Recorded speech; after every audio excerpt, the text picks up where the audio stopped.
በጣም ደስ የሚል ምግብ ነው አመሰግናለሁ በመደሰት ተደስቻለሁ እሺ ወደ ታሪክሽ እናምራ ሚስጥሩ ምንድነው የስምንተኛ ክፍል ተማሪ ያለሁ ነበር ከአባቴ ጋር በመጠኑ መለያየት ጀመርኩት የአባቴ እህት ልጅ ሆነች ኤልዛቤት የተባለች ውብ ልጅ አለች የሆነች በጣም ሞዛዛ ሰው የምትንቅ ብዙ ሀገር የተመለከተች ለደስታ ብቻ ነው የተፈጠርኩት የምትል ወጣት ነበረች ቤት በመጣች ቁጥር ስለ ወንዶች በጣም ትነግረኝ ነበር ወንድ ልጅ ሞኝ ነው አንቺ ፈገግታ ብቻ ለክሹ በፍቅርሽ ጦር ይወጋል እኔ አንድ ወንድን ከአንድ ሳምንት ብቻ ነው የማስተናግደው ከዛ በላይ በቃ ያስጠላኛል አንቺ ማወቅ ያለብሽ 3 ነገሮችን ነው ትለኛለች ምንድናቸው እላታለሁ ማንኛውም ወንድ ሞኝ ነው በተፈጥሮ ለሴት ልጅ የማይሸነፍ ወንድ እስካሁን በመድር ላይ አልተፈጠረም ሁለተኛው ወንድ ልጅ ኩራት እንዳይሰማው የፍቅር ስሜት እንዳታሳዩ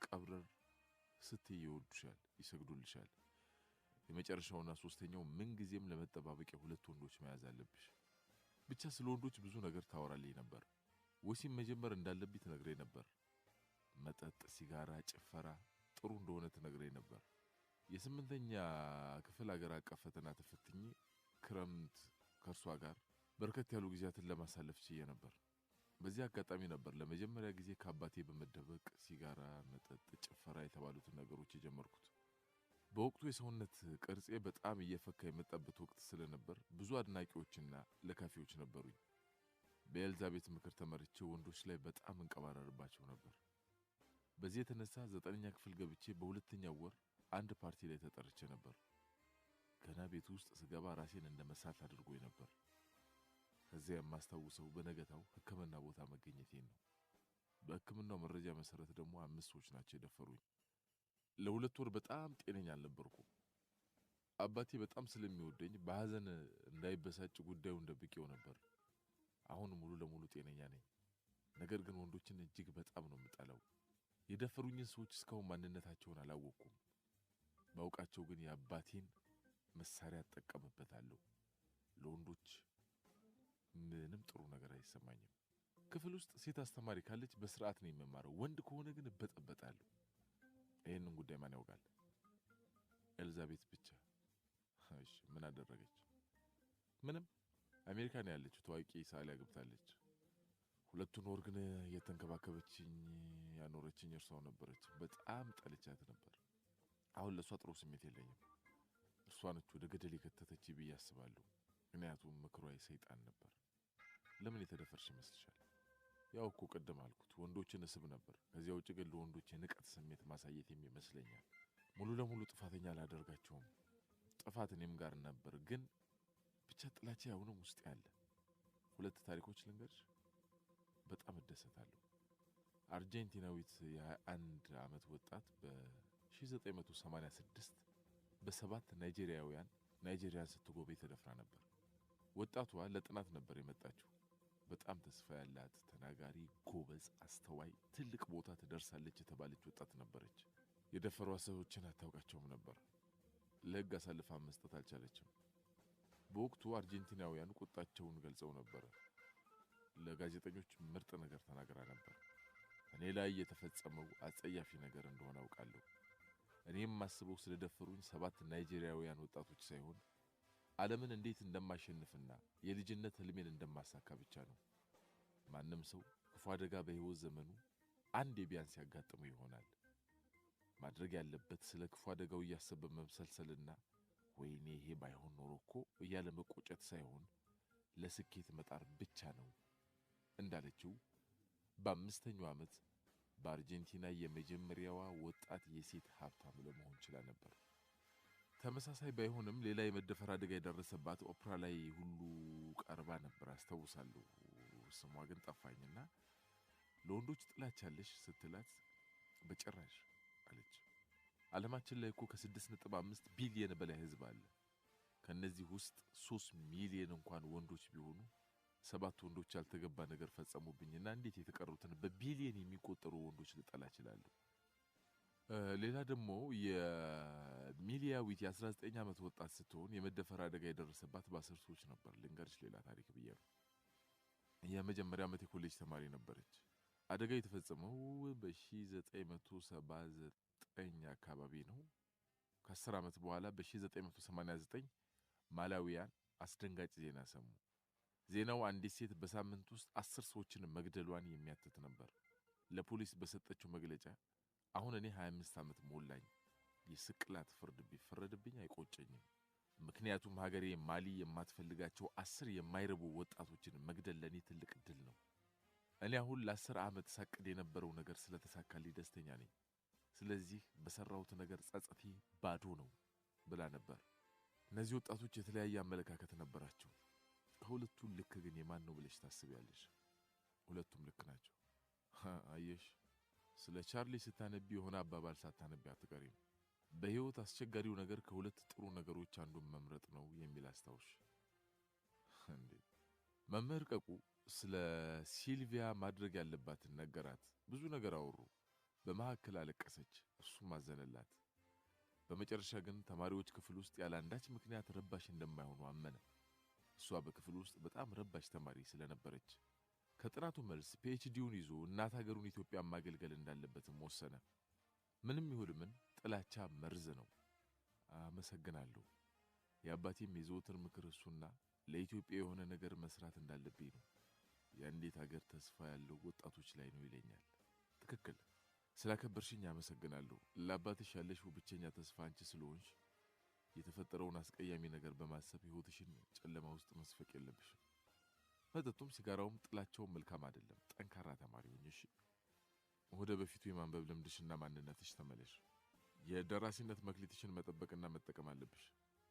አባትሽ እኮ እውነታቸው ነው። የአንዲት ሀገር ተስፋ ያለው በወጣቶች ላይና በተማሪዎች ላይ ነው። ለምን ይመስልሻል? ትኩስ ኃይል ስለሆኑ ነው። ድንገት ጋሼ ትዝ አሏት። መምህር ቀቁም በትኩረት እየተመለከተች ሁለት ጥያቄ ልጠይቅህ? መብትሽ ነው። እንደ ጋሼ ተማሪ ትንቃለህ? ወጣቱንስ ትውልድ? ጋሼ ተማሪና ትውልዱን ይንቃል እንዴ? ጋሼ አንድ የአማርኛ መምህራቸው ነው። በደንብ ነዋ። ብዙ ጊዜ ወጣቱ ትውልድን ሲሳደቡ ወጣቱ ፈሪ ነው፣ ይሄ ቦቅቧቃ ነው። አሁን ይሄ ተማሪ ለኢትዮጵያ ይረባል? አሁን እንዴት ነው ይሄ ትውልድ የአባይን ጉዳይ የሚወጣው?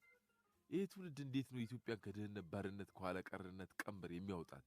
እያሉ ሲናገሩ ብዙ ጊዜ ሰምቻለሁ። ይኸውልሽ የግል አስተያየት ነው። አየሽ ለኢትዮጵያ የተለየ ፍቅር አላቸው። ከዛ በመነጨ በንዴት የሚናገሩት እንጂ ወጣቱን ትውልድም ሆነ ተማሪውን በጭራሽ እንደማይንቁ አውቃለሁ። እኔ ጨርሶ ኢትዮጵያውያን ወጣቶችንም ሆነ ተማሪዎችን በተአምር አልንቅም። በጣም በእርግጠኝነት የምነግርሽ የትውልድ በጣም በቅርቡ የኢትዮጵያን ስም በስልጣኔ ጎዳና እንድትጓዝ ያደርጋል። ኢትዮጵያ የደህንነት ምሳሌና የማንም ፈረንጅ መቀለጃ የምትሆንበት ጊዜ ያበቃል። አንድ ቀን ኢትዮጵያም እንደ አሜሪካ የዓለም ወሳኝ የምትሆንበት ጊዜ ይመጣል። ለዚህ ደግሞ ደፋርና ቆራጥ ትውልድ ያስፈልጋል። እዚያ ደፋርና ቆራጥ ትውልድ ውስጥ አንቺን መቀላቀል አለብሽ ነው እያልኩሻለሁት። አየሽ ኢትዮጵያ ደሃ ናት እያሉ ማውራት ሳይሆን ከኢትዮጵያ ደህንነትን ለማጥፋት እኔ ምን ማድረግ አለብኝ እያሉ ራስን መጠየቅ። ትላንት ኮሪያ እኮ ደሃ ነበረች፣ ትላንት ህንድ ደሃ ነበረች፣ ትላንት ጃፓን ደሃ ነበረች። በዚህ ዓለም ሊለወጥ የማይችል አንዳች ነገር የለም።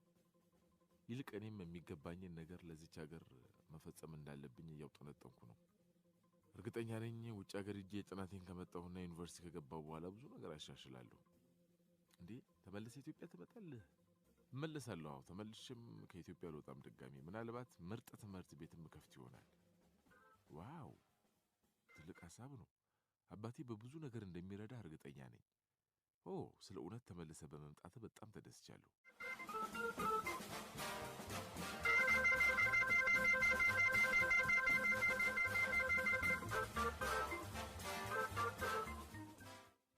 ኢትዮጵያ ተመልሻለሁ።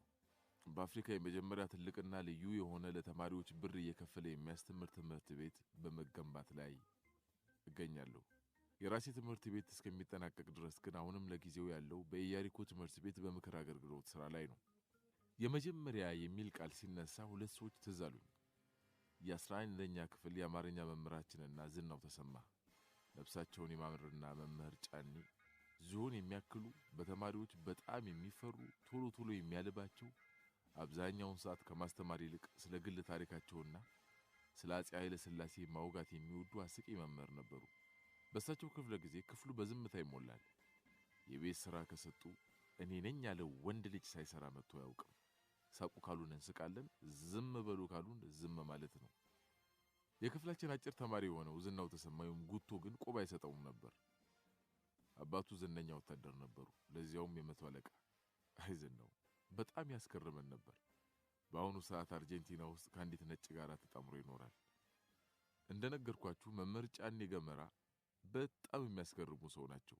ብዙ ሰዓት የሚያወሩት ስለ ህይወቱ ጣውረዳቸው ነው። በብዛት አያስተምሩም፣ ካስተማሩ ግን ከልባቸው ያስረዳሉ። እያንዳንዱን ነገር አሳማኝ በሆነ ምክንያት ያቀርባሉ እንጂ አድበስብሰው አያልፉም። ትልቁ ችግራቸው ግን አያስተምሩም። አንድ ቀን ስለ ትዳር ድንገት ተነሳ። እንዲህ አሉን። እኔ 9 10 11ም ሆነ 12ኛ ክፍል እንዲሁም ከዩኒቨርሲቲ ተመርቄ እስከምወጣ ድረስ ፍቅረኛ የምትባል አልነበረችኝም።